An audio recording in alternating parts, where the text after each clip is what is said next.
What's up everyone, it's Dakota and welcome back to another Magic the Gathering video, and today we're going to be checking out another deck in the standard format, and this time we're going to be looking at Dimir Midrange.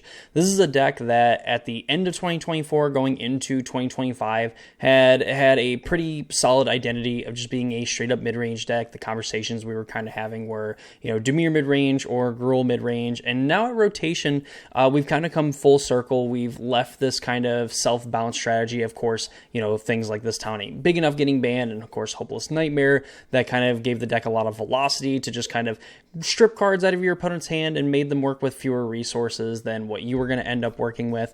But we've kind of come full circle back into this kind of stock-ish Dimir midrange plan, or at least like what you would think of when you hear Dimir midrange. We're not doing any of this self-bounce stuff. We're just playing some really impactful creatures and spells at all points in our curve here, and finishing with probably one of the best Dimir cards in the format. But of course, before we get too deep into the deck tech and we talk about Dimir midrange today in the standard, if you're already subscribed to the channel and you want to see more videos from me, where we talk mainly about the modern and standard format, as well as some other longer form videos for your viewing pleasure. So if that is something that interests you, please consider subscribing and ring that notification bell so you know when videos get posted. It's a free, easy way to support me and my content. And if you want even more content, you can go down in the description down below. Check out my Discord server, check out my Twitch channel, check out the Casual Spikes podcast YouTube channel, and of course check out the sponsor of the channel, Manatraders. If you're looking to get into competitive Magic and maybe you can't really play that much in paper, well, they kind of solve the problem online, as you can get a subscription service from them and you can rent various different decks to play on Magic the Gathering online that then you can play in various different leagues, challenges, prelims, and whatever,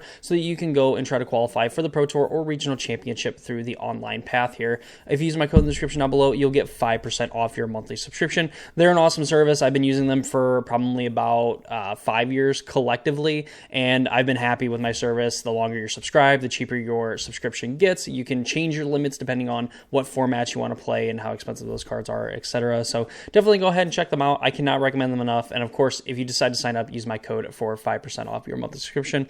I want to thank Manatraders for being a sponsor of the channel. Now let's go ahead and talk about this Dimir midrange deck. So as we kind of talked about before, Dimir midrange was kind of this deck at the end of 2024, going into 2025, really before the first Spotlight Series event where we were going to be featuring Standard, where this deck was, kind of on like the edges. It went from being probably the best deck in the format to players kind of slowly drifting away from this and going to other mid-range strategies, notably like the self-bounce strategies and, of course, the domain decks as well.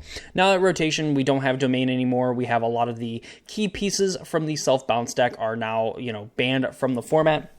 So we kind of come back to this Dimir midrange deck, and really a lot of what this deck hinges on and how it kind of beats midrange decks is through this card, Enduring Curiosity here. And of course, I think what a lot of people misunderstand or maybe don't understand really about mid-range mirrors, even though we're in 2025, a lot of it goes like a lot of mid-range decks, they'll just kind of beat each other up and they kind of go into top deck mode. The way that this deck can kind of avoid that is with this card, Enduring Curiosity, a 4-mana 4/3 with flash. So whenever a creature you control deals combat damage to a player, you draw a card. You deal combat damage with 5 creatures, you're going to draw 5 cards. You deal with 2, you're going to draw 2 cards. The added bonus of something like Enduring Curiosity is the fact that when it dies, if it's a creature, it returns to the battlefield under control as an enchantment, and enchantments are a lot harder to get off the battlefield, especially in game ones for a lot of decks. When Enduring Curiosity dies. So can be just a 4/3, can end up trading with a creature, and then kind of gets to stick around on the battlefield and potentially draw you some extra cards, which of course you're going to be able to kind of flex some advantage that way. Some of these other like creatures that we obviously want to kind of get in with, some of the new cards like Cecil Dark Knight into Cecil Redeemed Paladin from the Final Fantasy set. 2-mana 2/3 or 1-mana 2/3 Death Touch, that whenever it deals damage, you lose that much life, and if your life total is less than half, or is less than or equal to half your starting life total, you untap Cecil and transform it. And it's a 4/4 lifelink, and then whenever it attacks, other attacking creatures you control gain indestructible till the turn. This is pretty interesting, I would say. Obviously, there's not really any life gain here in the Dimir strategies. We're not even playing like Preacher of the Schism. All 3 copies are here on the sideboard, so we can't even make like the 1/1s to kind of gain life. So Cecil allows us to kind of play this game where we can get our life total a little bit lower And then when we flip it, it's going to make combat very difficult because that's how the Dimir Midrange deck is going to kind of cross the finish line here. You're going to be able to attack with Cecil, you're going to gain a little bit of that life back, and other creatures you control are going to gain indestructible. So really, you can kind of make blocking really awkward for your opponent because they're not going to be able to get rid of any of your other creatures. You're going to be able to, get in some damage or maybe even force a block on the Cecil so the rest of your creatures are indestructible. And then if you have Enduring Curiosity on the battlefield, you're going to end up putting your opponent down to maybe 1 to 2 cards in hand. They're going to get their creature off the battlefield, and you're going to have about 4, 5, 6 cards in hand. I would say from there, like, most players will be able to close out the game unless you have generational bad draws to combat your opponent's generational good draws. We also have 4 Siren Spyglass Siren here. Simple, 1 mana, 1/1 flying. Super easy, and then when it enters, it makes a map token. This allows you to, potentially get some lands off the top of your deck if you end up hitting a land. It can also end up, putting a spell into your graveyard if you needed to, or, essentially just dig for whatever you're looking for and also grow whatever creatures you're playing. This is kind of, reminiscent, I would say, of kind of like Nurturing Pixie on turn 2, because there's a lot of times you can just play Spyglass Siren and then immediately crack the map like on your turn 2 to grow the Siren up to a 2/2, leave up some 1 mana interaction that way, or just play another 1 mana creature. Another way, like a 2 mana or a 1 mana 2/2 that is going to be able to attack from the second turn onward is definitely can be a threatening clock and something your opponent really doesn't want to have to use a removal spell on, but with it being pretty evasive, it is going to be something that has to be dealt with. In the 2-drop slot, we have Deep Cavern Bat and Floodpitch Drowner. Deep Cavern Bat allows you to look at your opponent's hand and take a non-land card from it until Deep Cavern Bat leaves the battlefield. 1/1 flying, 1/1 flying lifelink for 2 mana. This card's going to allow you to interact with your opponent while also giving you a pretty juicy map token target here. Making into a 2/2 lifelink is going to make it so that you can actually gain some life and get a little bit ahead of your opponent. Also, going back on the fact that Cecil and this deck not having really much lifelink. Of course, Deep Cavern Bat is a card that your opponent is just going to more often than not get rid of anyway. So if it sticks around on the battlefield for any meaningful amount of time, it's going to be great for you. And of course, go against the 2 copies of Cecil that you're kind of probably playing towards flipping, just so you get like that bigger creature, the lifelink, and of course the bonus of giving your creatures indestructible. This also is a creature that can benefit from that indestructibleness because you are going to be able to get some lifelink trigger, not really triggers. You're able to gain some life off of it, and you're going to deny your opponent getting that card back, which is really nice there. And then we have Floodpitch Drowner, a flash vigilance creature.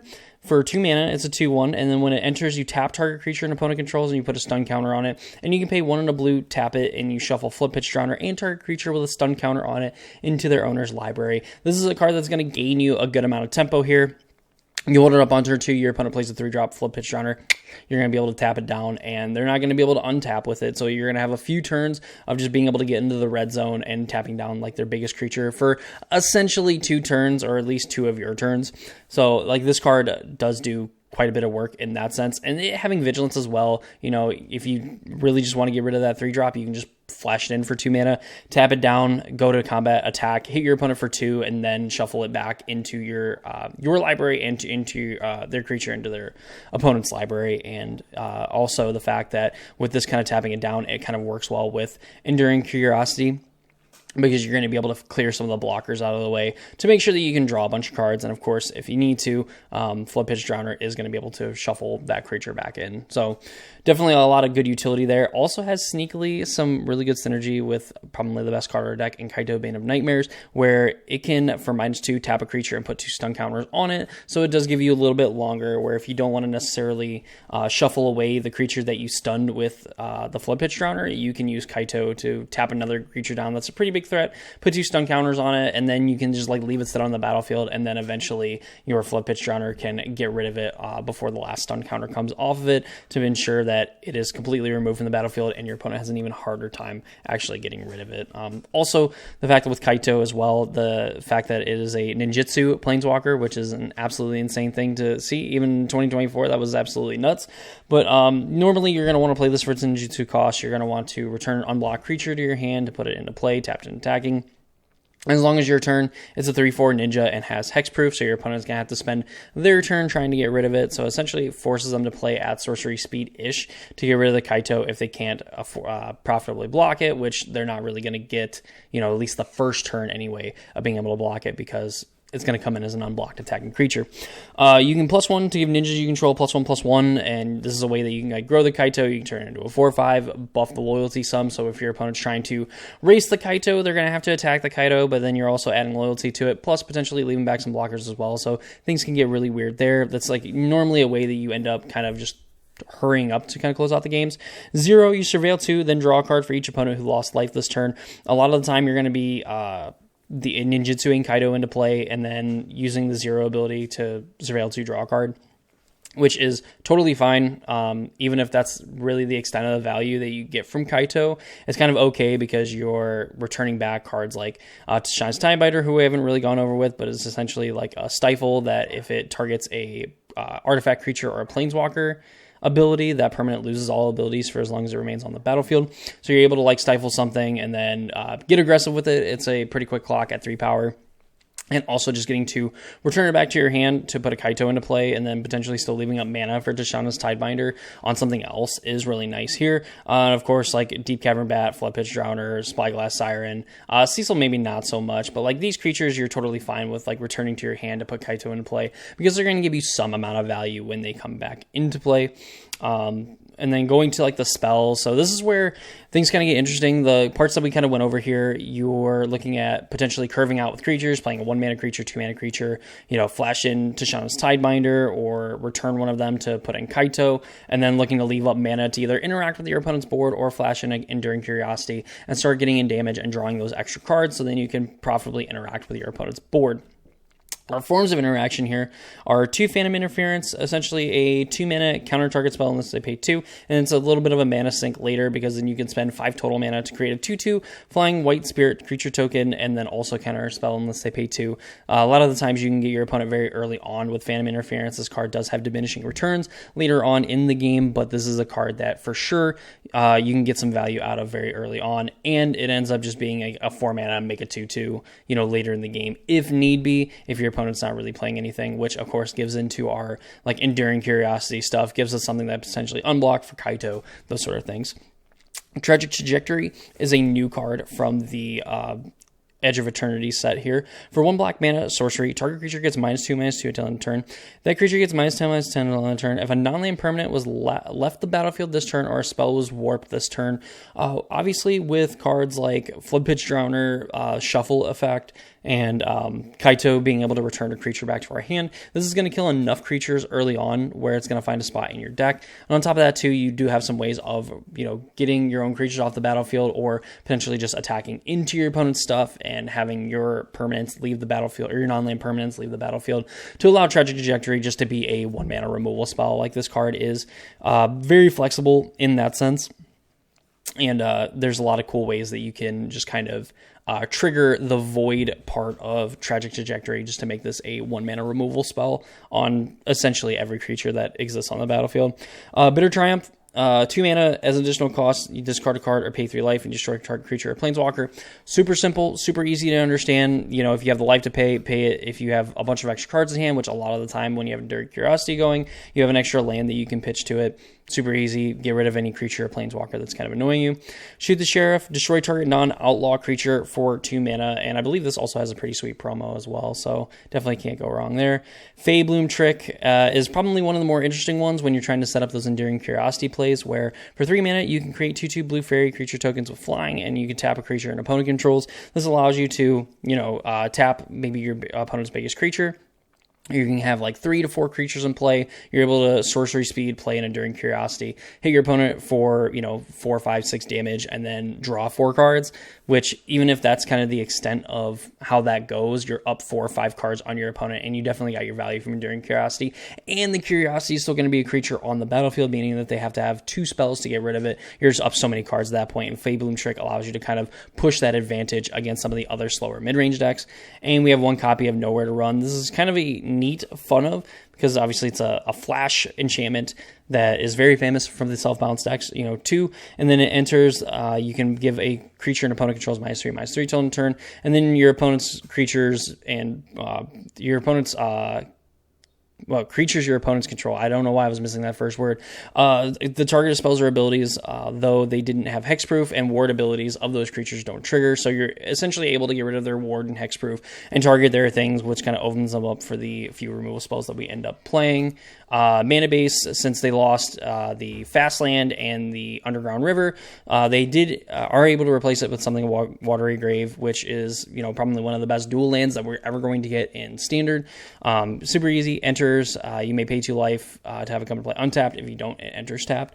The trade-off there being is that we're still missing 4 dual lands, so we have 5 swamps, 4 islands, along with 2 Restless Reef, 4 Gloomlake Verge, 4 Soulstone Sanctuary, which is just a straight-up colorless land that you pay 4 mana 1 time, and it becomes a 3/3 Vigilance with all creature types, and then 2 Starting Town, which enters tap unless it's the first, second, or third turn of the game. You can tap it for a colorless mana, or you can pay life and add 1 mana of any color. Just a really good kind of dual land that is going to give you some flexibility in the early game, and in the late game, it's just going to tap for a colorless mana, which is totally fine. All things, basically giving that flexibility of like, I can tap it for a colorless mana, not take damage, tap it for a mana of any color, and end up taking damage. Sideboard, we have Duress, Ghost Vacuum. We have Intimidation Tactics, which is a card from the Aether Drift set, where they reveal their hand, you choose an artifact creature from it, and exile that card. A good way of making sure that none of those cauldrons and or VVs or anything like that end up going to the graveyard for those different cauldron-style decks.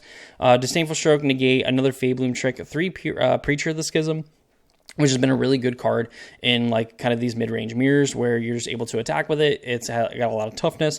It has Death Touch, so your opponent's going to have to either, block with their big creature to get rid of it, but then they're going to trade, or they just keep chump blocking with their small creatures. And as you're attacking, if it attacks the player with the most life or tie for the most life, you get to make a 1/1 with lifelink, as I knock my mouse here. And if you have more life, then you get to draw a card, lose a life. And if you're both tied, then you end up getting both, which is really neat there. You have 1 more Tishana's Tiebinder, the 4th Kaito Bane of Nightmares, and a Scavenger Regent, which is essentially a, Wrath on a body. You pay double black and X for the Omen cost. Each non-dragon gets -X until end of turn. And then as part of the Omen, it shuffles back into its owner's library. And when you need it, it's a 4 mana 4/4 flying, and then ward, discard a card, which is essentially just 2 for 1 to your opponent because they got to play the removal spell and discard a card to get past the ward. But that is the Dimir Midrange deck for the Standard format. This deck is one that can snowball kind of out of control. We've seen it from the Cauldron VV decks where they can kind of just get going with a ton of velocity. They're drawing a bunch of cards, they're putting a bunch of counters on creatures with, Prophetic Memory. They're giving all their things the VV ability with Cauldron, and just being able to add a ton of mana and just make sure that they're able to kind of dump their hand and make sure that they're always kind of fueled up to kind of go off. Where this deck just tries to kind of stop it, or can stop it early, and then kind of snowball with Enduring Curiosity, whether they're trying to be aggressive with this creature kind of curve, or just kind of playing Enduring Curiosity as its own thing, and then being able to, clear the way for Enduring Curiosity and some of these other smaller creatures as well, to not draw nearly as many cards as when you try to curve out with creatures, but nonetheless still end up giving you a ton of card advantage throughout the game that is going to not only start lowering your opponent's life total, but also force them to have very specific answers at very specific times, and getting to a point where it doesn't matter what answers they have, because you're just going to have the answer to their answers for everything, because you've drawn an extra 8, 10, 15 cards in a turn, or in a game, excuse me. So yeah, that's gonna do it for me in this video. I hope y'all enjoyed it. If you did, please leave a comment down below what deck you would like to see featured next in the Standard format. Hopefully we can play a little bit of these Standard decks here in some leagues coming up. Check out the stuff in the description if you want even more content. Check out some of the other videos that we have posted on the channel as we kind of get back, hopefully, into a semi-regular schedule. So that's gonna do it for me in this video. Hope y'all enjoyed it, and I hope to see you all in the next one.